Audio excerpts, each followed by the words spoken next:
Alors, nous allons voir le point de côté qui sert au rabattage. Par exemple, on veut rabattre un poignet, un col, une ceinture à la main. Donc, ce point, c'est le point de type 214.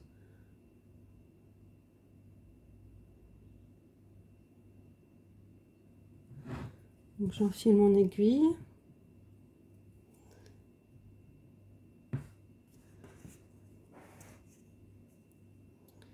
Alors, j'ai fait mon rabattage, c'est-à-dire que j'ai replié, j'ai fait un rempli plus un rentré ici, donc ça peut être un ourlet.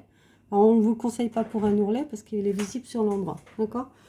Donc là, si vous faites un rabattage, c'est-à-dire qu'il y a un autre élément derrière, donc ça ne traverse pas toutes les épaisseurs.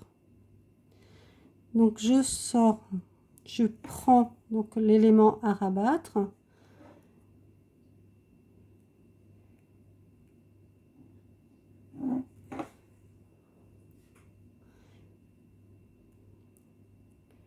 Alors là, le fil est visible, hein.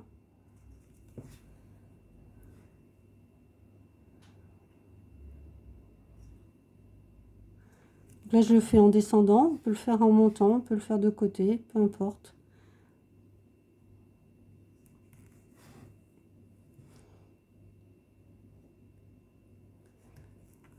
Donc ça, c'est une première version.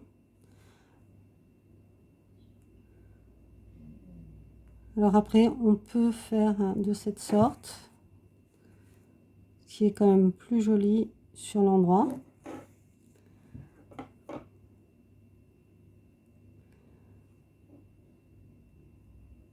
C'est le même point, hein, sauf que là, le fil, au lieu d'être visible comme ceci sur l'endroit,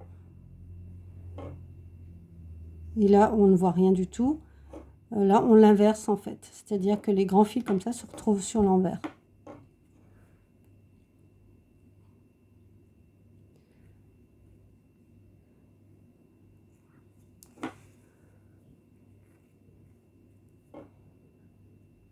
Donc là, la distance, elle est ça dépend de l'ouvrage, ça dépend du grade de qualité.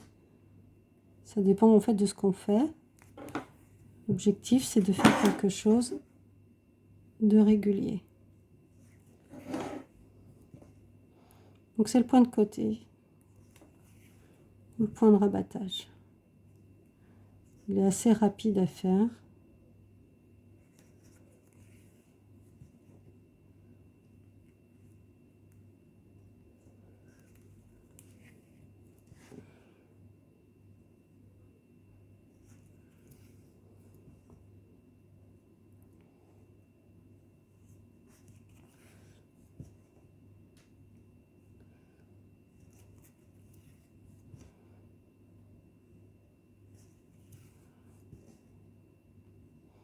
Rabattre une ceinture, c'est très efficace.